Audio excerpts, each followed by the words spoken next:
earthquake. It's more than 20 kilometers long. It has 109 arches, being the biggest one on the Guinness Book of Records, as one of the biggest ogival stone arches ever built in the world.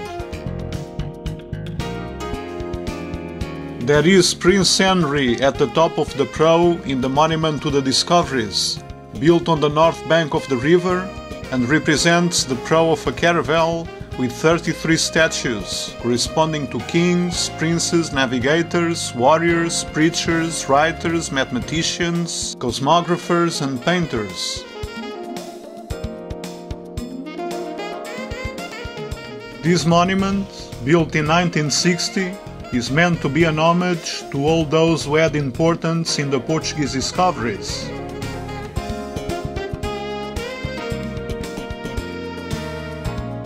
Behind the monument on the floor, there is a mosaic compass dial, which is all in marble. Bethlehem Fortress or Belém Tower was built to defend and control the trade arriving by boat. It's another jewel of the 16th century in Manoline style.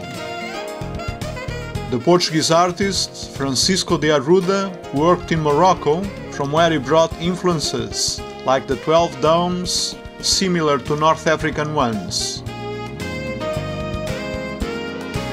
It looks like the prow of a boat facing the river, and its function was a warlike one, but it's undoubtedly a work of art, still the lacework in the white limestone of Lisbon.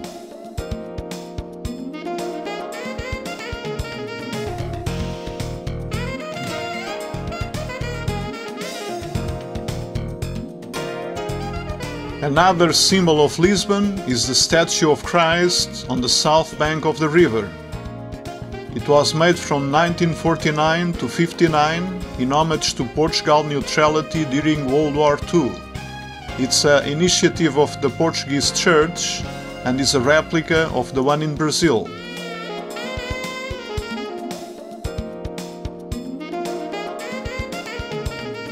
It stands on a 130 meters high hill, and the monument is 110 meters high. It means that its peak is 240 meters high and can be seen from most parts of the city.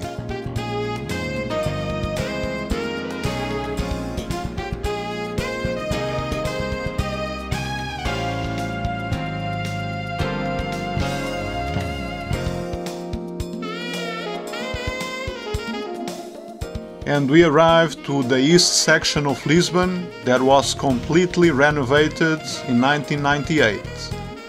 We talk about the place where the World Exhibition of 1998 was held.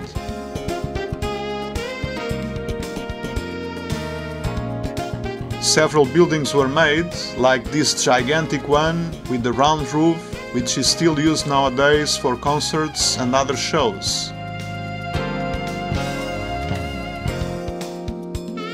The area is on the riverside and is a nice place for some rides on Sundays, both by cable car, bicycle or boat. Pavilions for 145 countries were made here, and one of the still existing ones is the Pavilion of Portugal, with a suspended roof, a work of genius by a Portuguese architect.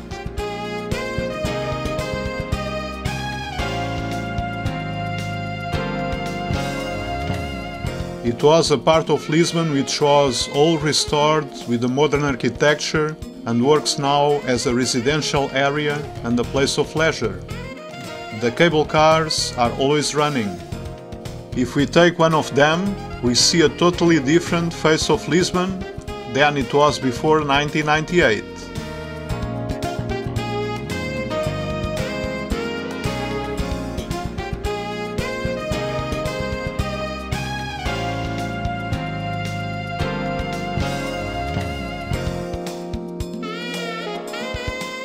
Our tour here is going to end in one of the pavilions, which is very much worthwhile to be seen. It's this huge construction housing a gigantic oceanarium. We have here more than 700 species of plants and fish in 5 reservoirs. The central one has 5 million liters of seawater and represents the global ocean.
There is a great variety of parks in Lisbon. It's a tradition from the past when species from different places arrived here on the Portuguese ships.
We have countless small and big parks scattered all over the town. In most of them, among giant palm trees from different parts of the world, we have countless species of plants that were introduced here. Portugal has several microclimates, and because it never freezes in Lisbon, plants grow here like in any tropical forest. We can see flowers in full blossom in the winter, here in the so-called City of the Four Springs, where flowers bloom in the 4 seasons of the year.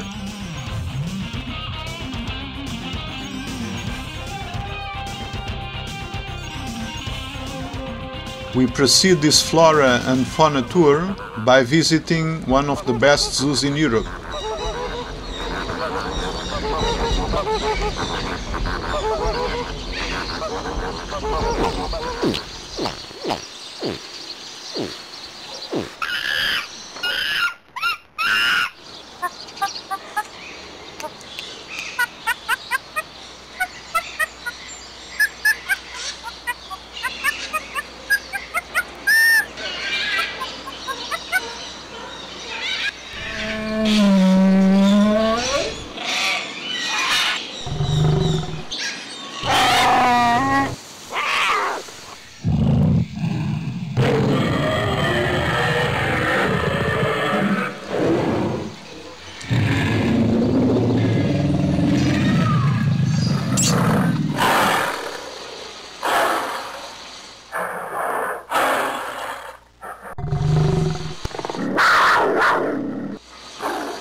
The Zoo of Lisbon was founded in the end of the 19th century by King Louis. There are more than 2,000 different animals. It's housed in the huge gardens of a palace that belonged to a Portuguese count, and this jungle is inside the city. Among many other funny shows with the animals, there are those of dolphins and sea lions.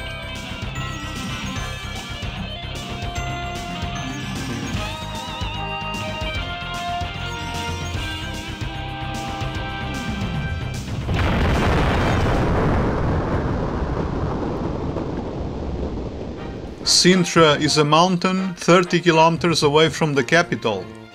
Stormy and mysterious, Sintra has a volcanic origin and is a typical place with all the beauty of the countryside. Here, a gentleman called Franco made miniatures of the countryside, as you've been watching. It shows us how life was in the past with its characteristic features.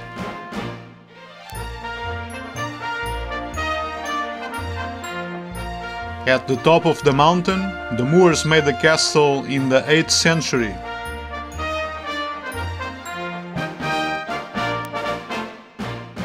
We can see the ocean from here, about 30 kilometers to the west, when the weather is clear, enjoying a very cool breeze even during the hot summers of this country. We can also enjoy a nice view over the rest of the countryside.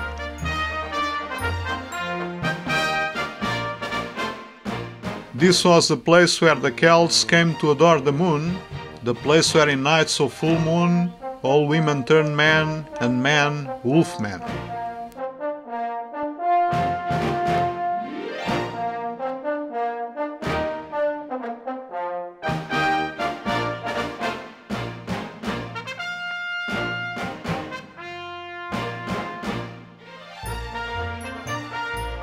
Close by this castle, also at the peak of the mountain, 500 meters high, there is Pena Palace, started in 1840, the last royal palace built in Portugal. It was ordered by King Ferdinand II of Saxe-Coburg-Gotha, a king of German origin, and in fact it is inspired in German castles. It's in romantic style, which tries to revive the styles of the past, and apart from the German influence, we can see other styles mixed together. Arab, Indian and other Eastern influences mixed with the Portuguese mandoline style, the embroidery in stone, telling us about the fantasy so characteristic of this period, when kings used to dream of the past.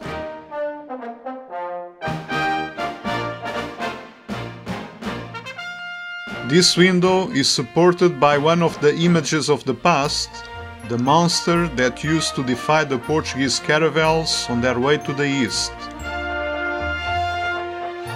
There are also splendid views from this palace, at a very calculated position in this mountain, as the palace itself can only be seen from far away when it is not foggy.